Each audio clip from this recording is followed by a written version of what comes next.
Hi, I'm Michelle Begue with a look at what's happening in Latin America now. But first, our news trivia. Off the coast of which country did the recently discovered Spanish ship, the San Jose, sink in 1708, carrying over $20 billion in gold, silver, and jewels? We'll have the answer later. All eyes are on Colombia this week as the country calls for assistance in dealing with the migration crisis. More than 10,000 migrants from Cuba, Haiti, and the African continent are stranded in the northern coastal town of Necoclí. An influx of migrants began with the opening of Latin America's borders after lockdowns due to COVID. Scores of migrants are making their way to the United States through the infamously dangerous Darien Gap, a long stretch of jungle that separates South America and Central America. Locals say only 12 boats leave the Colombian town a day, and that's not enough to handle the nearly 1,000 people arriving on a daily basis. No one ever said being a president is easy, and Pedro Castillo is seeing that firsthand during his first week in office. Peru's currency is at a record low against the US dollar, and the country must plan for its economic recovery in the aftermath of COVID.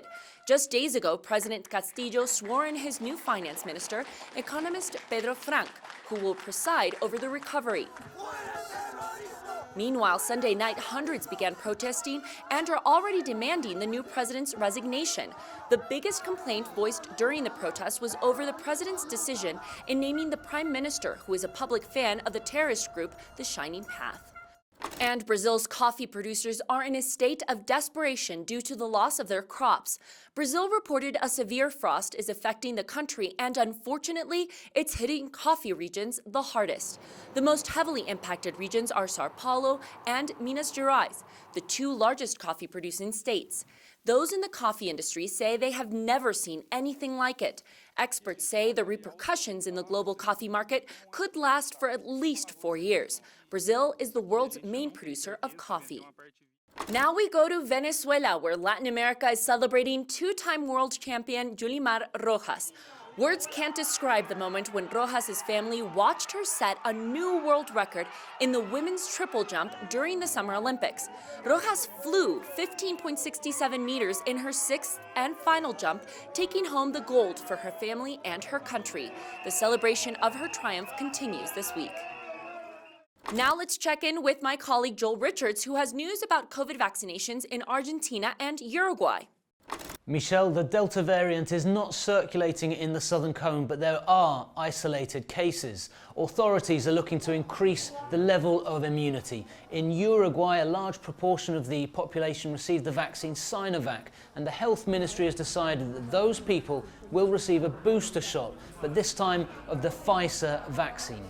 But while many Uruguayans will be receiving their third vaccine, in Argentina, there are many people waiting for their second shot. Argentina is using a number of different vaccines, but it began its vaccine campaign with the Sputnik V. Now there are delays in receiving the second dose, so provinces here have taken the decision to mix vaccines. People with one shot of the Sputnik V will receive either a second vaccine of the Sinopharm or AstraZeneca. All of this in a bid to give greater protection to the population.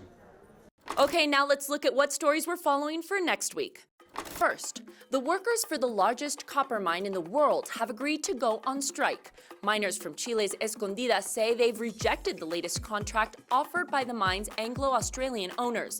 The labor union reported 2,164 workers were in favor of the strike, while only 11 accepted the owner's offer. Now the company and union leaders will initiate a final dialogue in the next 5 to 10 days. The government will mediate. And second, thousands of demonstrators in Guatemala are demanding the resignation of President Alejandro Yamatei. This comes after a special prosecutor fighting against impunity cases was terminated last week. The special prosecutor, Juan Francisco Sandoval, fled the country. He said he was fired for investigating corruption cases with links to the government. The president dismissed his accusations. We'll continue to follow this case. And third, Venezuela's government announced that the country will finally receive 6.2 million vaccination doses from the COVAX initiative in the coming days. Venezuela claims the country had paid for the vaccines months ago, but the payment had been blocked due to U.S. sanctions. And now the answer to the news trivia. It was B, Colombia. 3 centuries ago, the San Jose galleon sunk off the coast of Cartagena after being attacked in a battle with the British. The San Jose has been called the Holy Grail of shipwrecks and one of history's greatest sunken treasures. Filled with billions in emeralds and gold, the ship was discovered in 2015. But a fight over ownership between Colombia, Bolivia, and Spain has delayed recovery efforts. The treasure of the San Jose was featured in the novel Love in the Time of Cholera by legendary Colombian writer Gabriel Garcia Marquez. And that's it for this week. We'll see you again soon on Latin America Now.